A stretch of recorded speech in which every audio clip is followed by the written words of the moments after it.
Representative DeGraaf.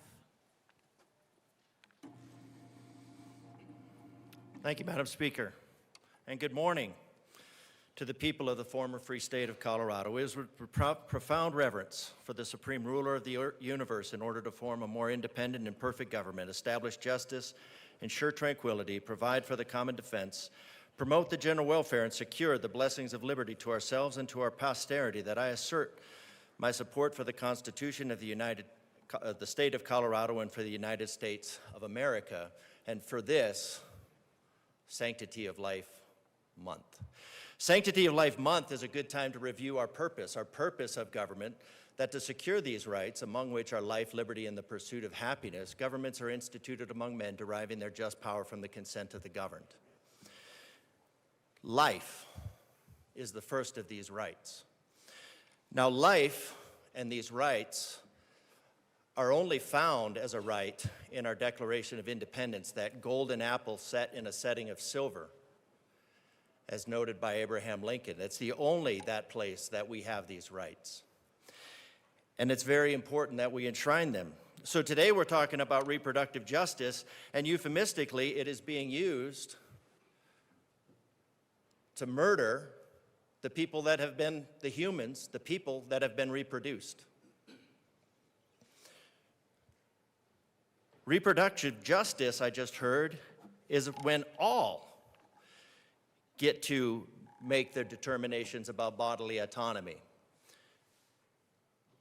But in the act of feticide, only one makes that determination.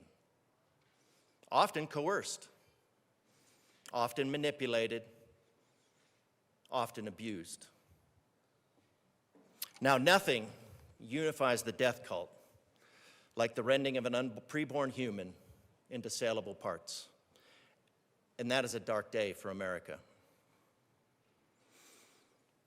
Martin Luther King observed that the first principle of value that we need to rediscover is this, that all reality hinges on moral foundations. In other words, that this is a moral universe and that there are moral laws of this universe just as abiding as the physical laws. And again, that gets into our declaration, the laws of nature and nature's God.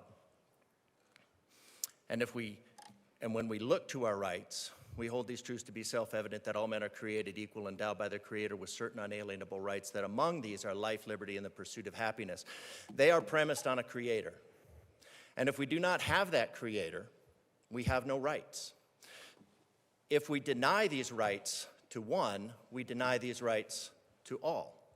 So while you're celebrating the feticide of the unborn, of the preborn humans that would make up Colorado, who should be counted as citizens of the United States with all the rights and privileges, you celebrate their rending, their chemical burning, their suffocation, with laws that say anytime, any means, any reason.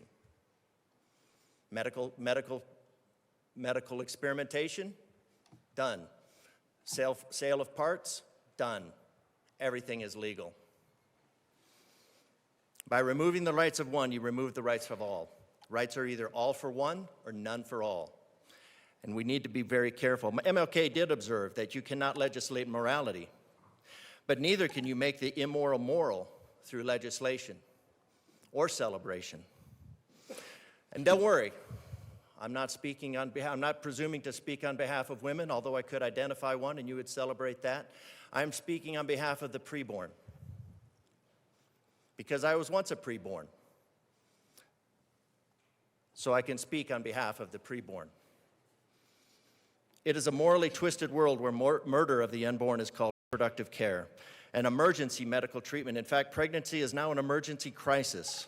We could delve into the detail of how over 99% of the feticides are a result of using procreation as recreation, encouraged through the books found in ratedbooks.org, curated in our libraries and kept there by bills like SB 24-216 to make sure our kids are hyped up on hormones for the entire time. But what I want to focus on is this part of the resolution. Whereas Colorado voters defeated fetal personhood amendments, which are total abortion bans. Interesting language. The numbers are not important.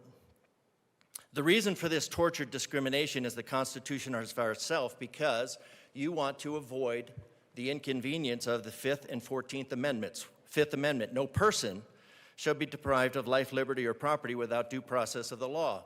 Solution, remove personhood. 14th Amendment, nor shall any state derive any person of life, liberty, or property without due process of the law. Solution, remove personhood. Except here's the thing. You did not remove personhood. You refused to extend personhood.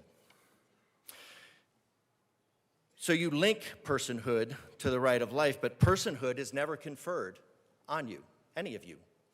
Personhood is recognized, but it's never conferred. So you have to ask yourself, what makes a person? Where does that come from? Does that come from government? Does that come from people? If it comes from government, if it comes from this body, you're in trouble. All of Colorado's in deep trouble. Because let's look at the history of democracy, which is mob rule. And the difference between democracy and a republic is that a republic protects the individual from the mob, a democracy will feed him to it. That's the difference. So I'd like to paraphrase Abraham Lincoln in a set of books that I found in my father-in-law's basement. I read once in a law book, a slave is a human being who is legally not a person, but a thing. And if the safeguards to liberty are broken down, as is now attempted, when they have made things of all the unborn humans, how long, think you, before they will make things out of you? Colorado, your rights are in jeopardy. Yes, there was a constitutional amendment passed. It is in complete contradiction to our founding documents. Militarily, it would be the equivalent of an illegal order.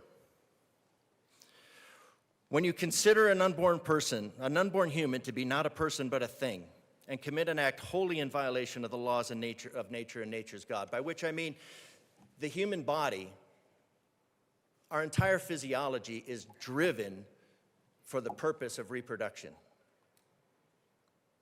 That's our physiology. Now we have a mind on top of that. When we look in nature, nature protects life at all costs. The analogy of the mama bear, who you just listened to, is one that will rip your head off if you mess with the life of her cubs. This body wants to celebrate the rending of it into saleable parts.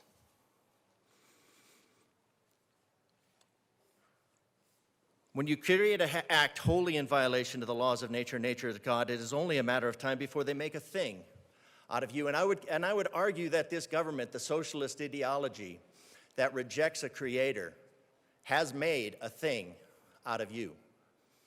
It does not recognize your rights. It recognizes privileges that is given to you, and what government giveth, government can taketh away, and you better believe that every day this body is in session, it is trying to take that away.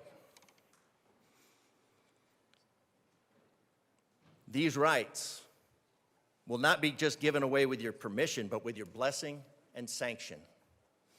Colorado, we stepped onto a very dangerous, steep, slippery slope. There is a film of the process of feticide called A Silent Scream, where the unborn child recoils from the mechanical maw of the violating the child's former sanctuary and opening his or her mouth. Representative DeGraaf, you have 1 minute remaining. Thank you, Madam Chair. A silent scream as that mechanical vice clamps down, twists free, one limb after another. MLK encouraged us that the long arc of history bends towards justice, and I can only hope so. So what is the difference between a human and a person? I would say that unborn humans are people too. And to quote a favorite political scientist, don't give up, I believe in you all. A person's a person, no matter how small. And you very small persons do not have to die if you make yourselves heard, so come now and try. Since they can't cry for themselves, I'll cry for them. We need to support the unborn, not celebrate their murder.